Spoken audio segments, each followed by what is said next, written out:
Hello दोस्तों, तो स्वागत है आप सभी का हमारे चैनल जिसका नाम है एजुकेशनल अड्डा पर। मैं हूं कोमलप्रीत कौर और आज मैं यहाँ पे हूँ आपको +2 का कॉमर्स का chapter number 2 principles of management guide करने के लिए।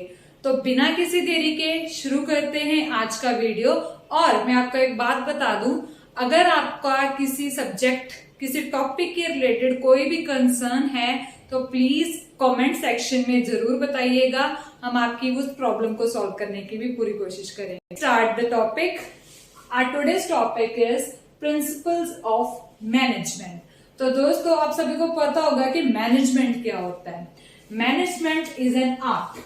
मैनेजमेंट एक आर्ट है जिससे हमें ये पता चलता है कि हमें क्या काम करना है, कैसे करवाना है, किससे करवाना है, ताकि हमारे जो ऑर्गेनाइजेशन के गोल्स हैं वो अच्छे से अचीव हो पाए, टाइम भी कम लगे और हमारी जो कॉस्ट ऑफ प्रोडक्शन है वो भी कम हो। तो second thing is principles. Principle क्या होते हैं? प्रिंसिपल्स होते हैं फंडामेंटल ट्रुथ, जो सच्चाई है कि यार यही होना है, इसके अलावा कुछ भी नहीं। This is what the meaning of principles of management. सबसे पहले आपको बता दूं कि ये जो प्रिंसिपल्स ऑफ मैनेजमेंट होते हैं ये यूनिवर्सल इन नेचर होते हैं। मीन्स कि they are applicable to all places, whether they are profit earning organisations और non profit organisation, business unit जैसे कि, और जैसे स्कूल्स आ गए, हॉस्पिटल्स आ गए, ऐसी चीजों पे भी सब जगह अप्लाई होते हैं। एंड ये तो हमारा हो गया कि इनकी एप्लीकेबिलिटी कहाँ पे होती है। नेक्स्ट इज इनके बारे में कुछ और जान ले। ये थोड़ी ब्रॉड एंड जनरल गाइडलाइंस होती हैं जिसके बेसिस पे जो मैनेजर ऑफ द ऑर्गेनाइजेशन है वो कोई डिसीजन लेते हैं। बहुत खास है, लंबी चौड़ी गाइडलाइंस उन्होंने सोच समझ के, एक्सपेरिमेंट कर करके, चीजों को ऑब्जर्व कर करके, सिचुएशंस को देख के बनाई होती है। ये ऐसे नहीं कोई भी बना देता। इनकी प्रॉपर वो लोग डिस्कशन करते हैं, अपने एम्प्लॉयज से डिस्कस करते हैं, विद द हायर अथॉरिटी सारी डिस्कशन होती है, तभी जाके कोई गाइडलाइन जो है वो बनती है। और जो भी गाइडलाइन है, चाहे वो स्मॉल बिजनेस हो, चाहे वो लार्ज स्केल बिजनेस हो, विद इन द इंडिया हो, आउटसाइड द इंडिया हो, वो सभी के लिए सेम रहती है। और इसके बाद है फीचर्स। इसके फीचर क्या आ जाएंगे दोस्तों? सबसे पहला पॉइंट जैसे हम ऑलरेडी कर चुके हैं कि यूनिवर्सल एप्लीकेबल। यूनिवर्स में सारी जगह पे ये एप्लीकेबल है।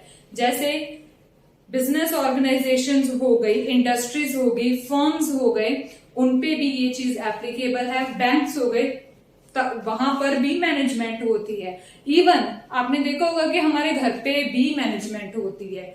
अगर किसी एक बंदे की ड्यूटी है कि वो, ये मम्मी की ड्यूटी है कि वो खाना ही पकाएंगे, पापा का होता है, चलो सिचुएशन चेंज होती रहती है, पर जो मेन हमारे घरों में ऐसा ही होता है कि ऑलमोस्ट मम्मी जो घर का काम देखती है, पापा बाहर का सारा काम देखते हैं।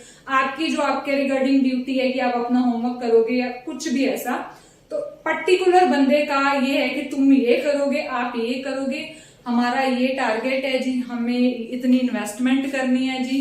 ये सारी चीजें जो हैं, this is what is management. और सभी जगह जो मैनेजमेंट है वो अप्लाई होती है। उसके बाद हमारा पॉइंट आ जाता है जनरल गाइडलाइंस। ये मींस ऐसे नॉर्मल सी गाइडलाइंस हैं। ये कोई केमिस्ट्री और फिजिक्स की तरह कोई पर्टिकुलर गाइडलाइंस नहीं है कि हाँ जी पहले इतने इतने बड़े वो देखा सारा कुछ और फिर उसको देखो। जैसे फिजिक्स और केमिस्ट्री में होता है कि वो जस्ट चीजों को एक्सपेरिमेंट करते हैं और उन पे प्रिडिक्शन कर देते हैं, ऐसा भी हो सकता है, ऐसा भी हो सकता है। बट ये जो है इसमें एक्सपेरिमेंट किया जाता है, चीजों को देखा जाता है और अकॉर्डिंगली ही बताया जाता है कि हाँ जी यही होगा। अगर हम ऐसी गाइडलाइन अप्लाई करेंगे तो ऐसा ही होगा। उसके बाद अपना थर्ड पॉइंट है जी, formed by practice and experiment. ये जो 2 पॉइंट्स हैं इनमें ऑलमोस्ट सिमिलैरिटी है।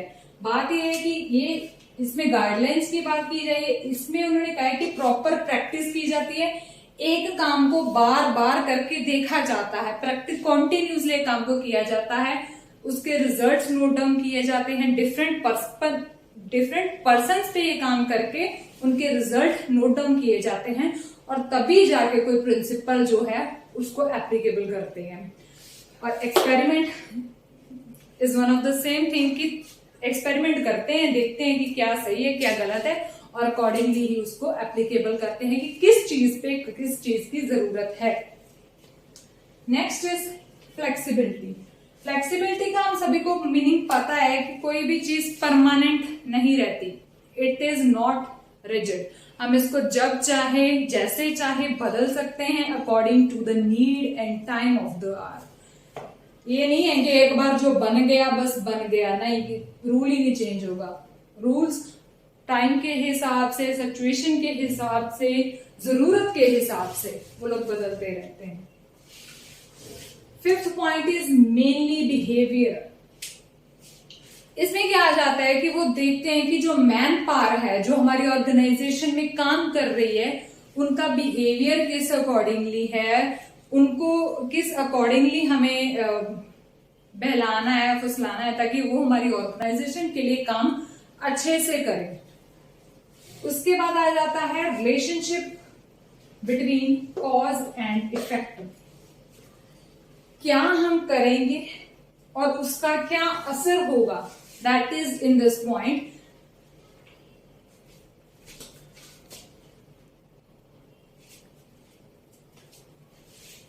Relationship between cause and effect, इसका मीनिंग ये होता है कि किन कारणों में कोई चीज इंप्लीमेंट की जाए और उसका इफेक्ट इस पे क्या होगा।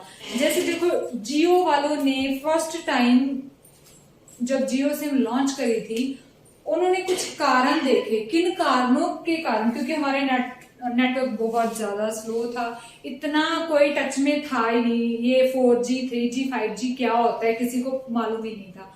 उन्होंने इन सब चीजों को एनालाइज किया, ये कॉज था, उसका इफेक्ट क्या हुआ, इन चीजों का उन्होंने तालमेल बनाया आपस में। देखो कैसे उन्होंने मैनेज किया है इस चीज को, और देखो आज उनकी मार्केट क्या है। This is what is the management, कि हमें इन दो चीजों के बीच में रिलेशनशिप कैसे बनाना है। This is what is in this point. Contingent, और last point is contingent. Contingent का मीनिंग होता है कि आज क्या हम ऐसा डिसीजंस लेते हैं वो परमानेंट नहीं है, according to the need circumstance उनको चेंज किया जा सकता है। तो ये थे हमारे features of the principles of management.